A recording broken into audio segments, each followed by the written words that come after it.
မင်္ဂလာပါကျွန်တော်စေတန်ကောပါဒီနေ့ကတော့ကျွန်တော်ဒီ Passer.dev ကိုဘယ်လိုမျိုးသုံးလို့ရလဲဆိုတာကိုကျွန်တော်အကြံပြပေးပါမယ်အာအဓိကတော့ကျွန်တော်တို့ကဒါက prompt တွေကိုသုံးပြီးတော့ကျွန်တော်တို့ design တွေဖန်တီးရပါတော့ကျွန်တော်တို့ဒီတစ်ခုခုမလုပ်ခင်မှာကျွန်တော်တို့ပုံမှန်အဖြစ်ကတော့ဒီ prompt ကိုသုံးပြီးတော့ကျွန်တော် HTML code တွေကျွန်တော် generate လုပ်လို့ရတယ်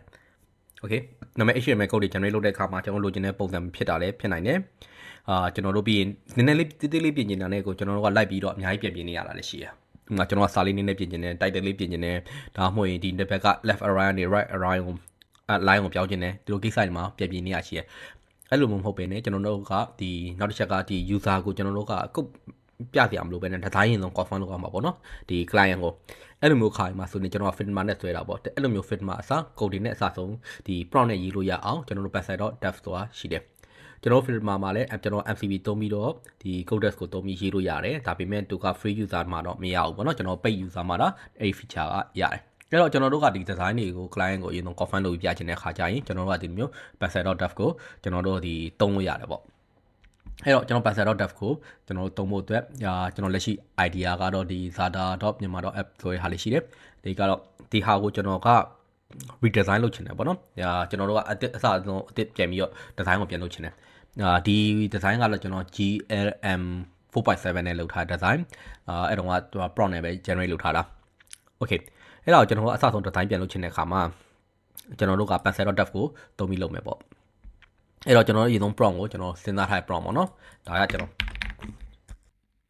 ဒါဖေးကျွန်တော်ဒီ prompt ကိုကျွန်တော်တို့ဒီမှာသုံးမယ်ပေါ့နော်အဲ့တော့အရင်ဆုံးဒီမှာကကျွန်တော်တို့ကဒီ color code နဲ့ဒီ code တစ်ခုခုကျွန်တော်တွင်းထားဖို့လိုပဲပေါ့နော် subscription ရှိနေမှာရတယ်code ကိုတွင်းထားရင်တော့ CLI ထဲမှာတွင်းထားရင်တော့ရတယ်ကျွန်တော်ကတော့လက်ရှိမှာက code ကိုသုံးနေတယ်ဒီလ code သုံးတယ်ပေါ့နော်နောက်လဆိုရင်တော့ cloud ကိုပြောင်းမယ်ပေါ့တလားကိုကောင်းတဲ့ဟာကျွန်တော်တို့ပုံမှန်ကျွန်တော်ကပြောင်းနေပေါ့ဒီလ cloud ကိုဖြစ်နောက်တလ code ဖြစ်မယ်ဒီထွက်တဲ့ model မှာပေါ့မူတည်ပြီးတော့အဲ့တော့အခုလောဆယ်ကျွန်တော်မှာက code subscription ဖြစ်နေတော့ကျွန်တော် code ကိုသုံးမယ်အဲ့တော့ကျွန်တော်တို့ကဒီမှာဒီ frame မှာကျွန်တော်တို့ကပြင်မယ်ပေါ့နော် okay အဲ့တော့ကျွန်တော်တို့ကခုန prompt ကိုကျွန်တော်တို့ဒါ prompt ကိုကျွန်တော်ထည့်ထားလိုက်မယ်ဥပမာကျွန်တော်ကဘယ်လိုမျိုး design လုပ်ချင်တယ်လဲပေါ့ design ကိုကျွန်တော်တို့ကဒီမှာရွေးလို့ရတယ် okay ကျွန်တော်ကတော့ဒီ design ကိုဒီမျိုး design လုပ်ချင်တယ်ပေါ့နော် clean mobile minimal ခါလေးကိုကျွန်တော်သုံးလိုက်မယ်အဲ့ဒီမှာကျွန်တော်တို့က UI kit တွေဆိုတာလည်းပါတယ် UI kit တွေကတော့ကျွန်တော်တို့ကဘယ်လိုမျိုးဒီ UI kit တွေသုံးမလဲပေါ့နော်ပုံမှန်အဖြစ်ကျွန်တော်က Sharon CN ကိုသုံးမလားတခြား UI hello ဒီမျိုး UI တွေသုံးမလားပေါ့နော်ကြိုက်တဲ့ UI kit design ကိုကျွန်တော်သုံးပြီးတော့လည်းဒီဖန်တီးလို့ရတယ်အခုကတော့ကျွန်တော်က reference ဒီသူ့မှာပေးထားတဲ့ reference design တစ်ခုကိုဒီ style guide ကိုသုံးပြီးတော့ကျွန်တော်ဖန်တီးမယ်ပေါ့ okay အဲ့ဒီမှာကျွန်တော်ထပ်ထည့်ချင်တာက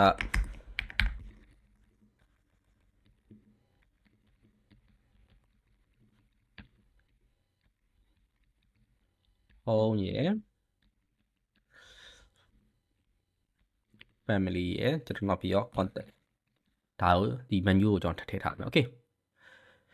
ပြီးရင်သူ့ကိုကျွန်တော် design ကိုဖန်တီးခိုင်းလိုက်တယ်ဘယ်လိုမျိုး design ထွက်လာမလဲဆိုတာကျွန်တော်တို့စောင့်ကြည့်လိုက်ရအောင် okay ကျွန်တော် design နည်းနည်းထွက်လာပြီသူဆက်ပြီးတော့ generate လုပ်နေလို့မယ်ပေါ့နော် okay ပြီးပါပြီဒါကသူ generate လုပ်ပေးတဲ့ design ပေါ့နော်ဒါကဘယ်လိုမျိုးပုံစံရှင်းမလဲဆိုတဲ့ဟာပေါ့ဒါမှဆိုရင်ကျွန်တော်ကဒီစာလေးကိုကျွန်တော်ပြောင်းနေတယ်ပေါ့နော်မှာဒီ data တော့ဟာလေးကိုကျွန်တော်ပြောင်းနေတဲ့ဟာကြရင်ကျွန်တော်နှိပ်ပြီးတော့ကျွန်တော်တက်တိုင်းတုံးလိုက်ကြအောင်ပဲ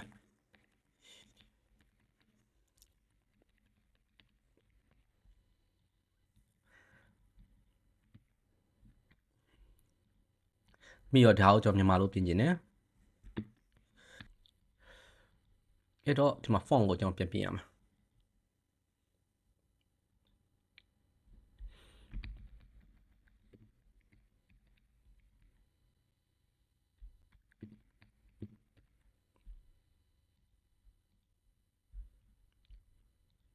โอเค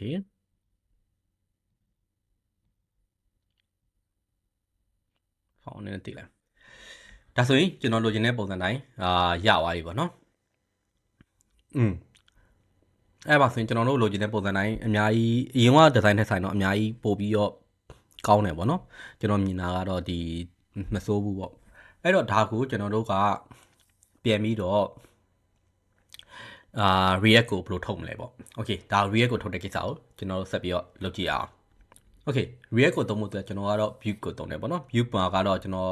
React TypeScript ကိုသုံးရတာအဆင်ပြေဆုံးပဲကျွန်တော်ပုံမှန်ပြ ban နဲ့ React TypeScript ကိုကျွန်တော်သုံးတယ်ပေါ့အဲ့တော့ကျွန်တော်တို့ကဒီ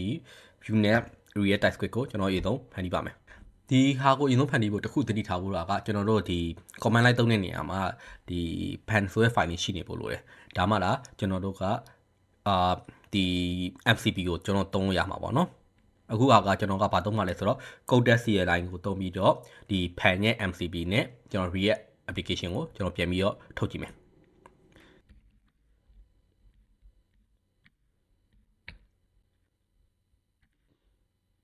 Okay အဲ့ဒါဆိုဒီမှာ React ကိုပြောရည်ကဲ React ကိုမလုပ်ခင်မှာကျွန်တော်နောက်တစ်ခုကျွန်တော်တို့ DT page ကိုကျွန်တော်ဖန်တီးကြည့်အောင်ပေါ့နော်အဲ့တော့ DT page ကိုကျွန်တော်ဖန်တီးကြည့်အောင်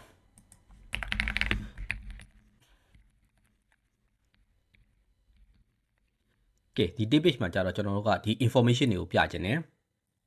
ဒီ information တွေကိုကျွန်တော်ဒါခဏဖြုတ်ထားလိုက်မယ်ဒီ information တွေကိုသူကဘယ်လိုမျိုး generate လုပ်ပေးမလဲဘယ်လိုမျိုး design လုပ်ပေးမလဲဆိုတာကိုကျွန်တော်တစ်ချက်ကြည့်အောင်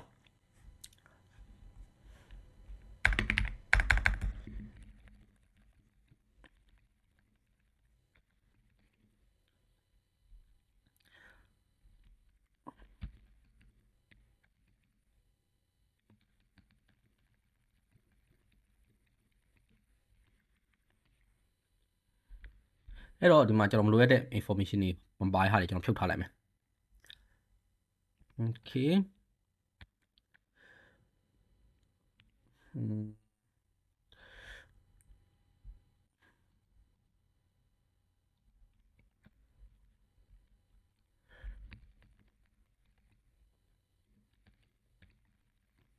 Okay အဲ့တော့ကျွန်တော်ဒီ information တွေကျွန်တော်ပြမယ်ပေါ့ဆိုပြီးကျွန်တော်ထည့်လိုက်တယ်ဗျာပြီးသွားတဲ့အခါကျရင်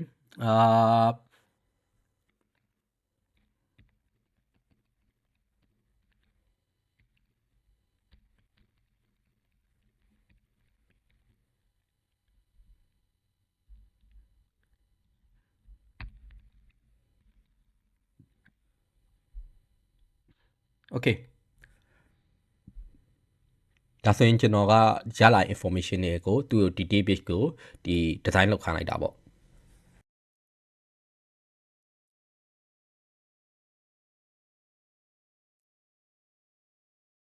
โอเคဒါကသူ generate လုပ်လိုက်တာခါမှာအဲ့မှာကျွန်တော်ကနည်းနည်းလေးဒါလေးပြန်ပြင်နေတာ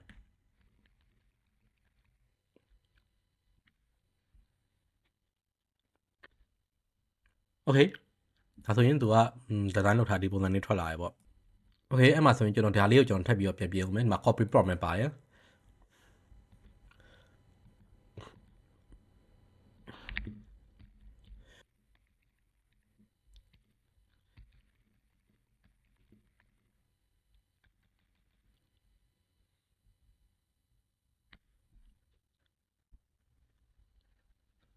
ဒါဆိုရင်ဒီမှာကြည့်သူဖန်တီးလိုက်တဲ့ဟာဒီနှစ်ခုက design မတူဘူးအဲ့တော့ကျွန်တော်ကဒီနှစ်ခုဖန်ပြီးတော့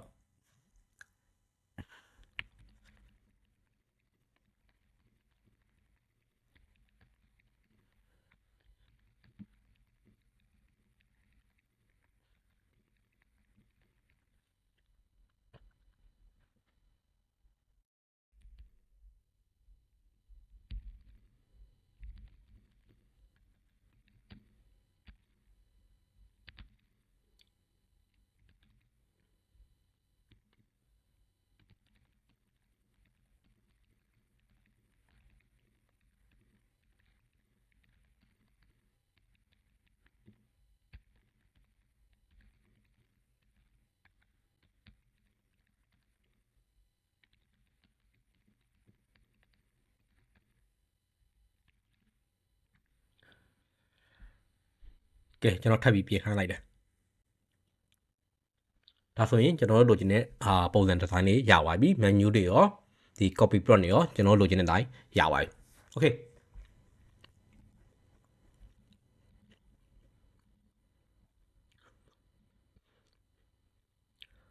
ဒီမှာဆိုရင်သူကဒီအဖြူရောင်နဲ့ဒီဟာတုံးထားရပါတော့ဒီဟာကိုပဲကျွန်တော်ဒီမှာအဲ့လိုမျိုးပြောင်းလိုက်မယ်ဖြူရောင် frog ကိုကျွန်တော်တုံးထားရဟာတိုင်း okay ဒီအထဲမှာရှိတဲ့ font color က တိုင်းသုံးထားတယ်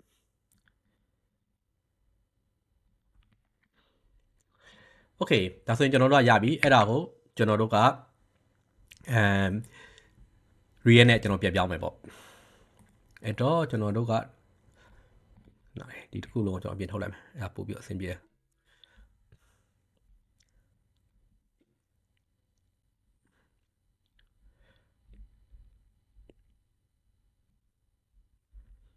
ဒါဆိုရင်ကျွန်တော်တို့ကဒီမှာ design တော့ပတ်ရှိတယ်ကျွန်တော်တို့က react view ကိုဖန်တီးထားပြီးသားရှိတယ်အဲ့တော့ကျွန်တော်တို့ဒီ design တော့ PN ရလိုက်ဟာကို react ကိုကျွန်တော်ပြောင်းမယ်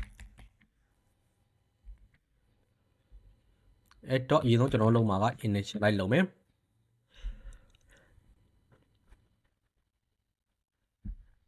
ကျွန်တော်တို့ကဘာလို့ initialize လုပ်ရလဲဆိုတော့ဒီလက်ရှိ code ကလက်ရှိ project ကဘာ project လဲအထဲမှာဘာတွေပါတယ်ဘယ်လိုမျိုးရေးထားတယ်စတဲ့ information တွေကိုဒီ agents.md နဲ့ရေးလို့ရတယ်ကိုယ့်ကိုယ်ထဲအထဲမှာသွားပြီး edit လုပ်လို့ရတယ်ဥပမာဒီ sorting principle ဖြစ်ရမယ်တို့ premium rule တွေလိုက်တာရမယ်တို့အဲ့ဒါအကုန်လုံးကိုလည်းသွားပြီးတော့ထည့်ထားလို့ရတယ် okay အခုတော့ပထမဆုံးကျွန်တော်ကသူ့ initialize လုပ်ခိုင်းပြီးတော့ဒီဒါက view package ဖြစ်ကြောင်း react ဖြစ်ကြောင်း touch screen နဲ့ရေးထားဖြစ်ကြောင်းသူကလိုတည်တက်တည်ပြီးတော့ update လုပ်ထားပေးတာအဲ့တော့ကျွန်တော်မှာဘာ MCP ရှိတယ်ဆိုတော့ကျွန်တော်အရင်ဆုံးကြည့်အောင်ကျွန်တော်ဒီ MCP လို့လောက်ခိုင်းမှာ pencil မှာရှိနေတာတွေ့ရလိမ့်မယ်ကျွန်တော် pencil MCP ကိုကျွန်တော်သုံးထားတွေ့ရလိမ့်မယ်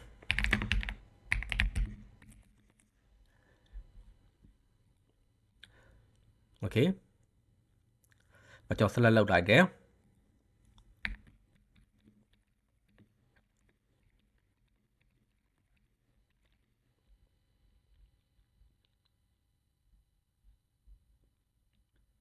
အေးဒါဆိုကျွန်တော်က MCP ကိုသုံးပြီးတော့ဒီကျွန်တော် select လုပ်ထားတဲ့ page ကိုဒီ react အနေနဲ့ကျွန်တော်ပြောင်းခိုင်းလိုက်တယ်ဘယ်လိုရလဲထွက်ရမလဲဆိုတာကျွန်တော်တစ်ချက်ကြည့်ကြည့်အောင်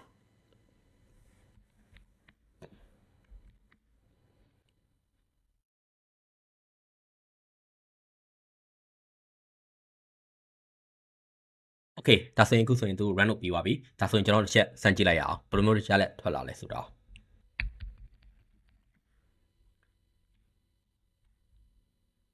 โอเคဒါဆိုရင်ကျွန်တော်တို့ခဏ line ထိုင်နိုင်မယ်ကျွန်တော်တို့ exactly ကျွန်တော်လိုချင်တဲ့ပုံစံတစ်ပုံစံနဲ့ရအောင်ထွက်လာတွေ့လိမ့်မယ်ဒါပေမဲ့နည်းနည်းလေးတော့ပြင်ရမှာပေါ့နော်နောက်က background color ကအကုန်လုံးကိုမဖြစ်ဘူးအဲ့ဒါလေးတွေကိုကျွန်တော် codex ကိုပြောပြီးပြင်ခိုင်းရမယ်အနည်းဆုံးတော့ကျွန်တော်တို့လိုချင်တဲ့ပုံစံတိုင်းကျွန်တော်ထွက်လာတယ်date time တွေကအလုပ်လုပ်ရလားဒါဆို date time တွေကအလုံးမလုပ်ဒါတွေကိုကျွန်တော်ရှင်းပြင်ပြောမယ် drop down တွေကကျွန်တော် date time မထည့်ထားအလုံးမလုပ်ဘူးဒါလေးတွေရောပြင်တော့သူဒီဘက်code test နဲ့ react ဘက်မှာပြင်ပြရရင်ပိုင်းလေးရှိရဒါတနည်းပြောရင်တော့ design ကတော့မစိုးဘူးပေါ့နော်ကျွန်တော်တို့လိုချင်တဲ့ design တိုင်းထွက်လာတယ်ကျွန်တော်တို့ဟိုဘက်မှာပြထားတဲ့အတိုင်းထွက်လာတယ်တကယ်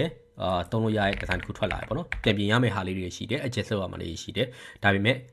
အဆင်ပြေပါတယ်ဟုတ်ကဲ့အားလုံးလည်းစမ်းကြည့်လို့ရပါတယ်အဆင်ပြေမယ်လို့လည်းညွှန်နေပါတယ်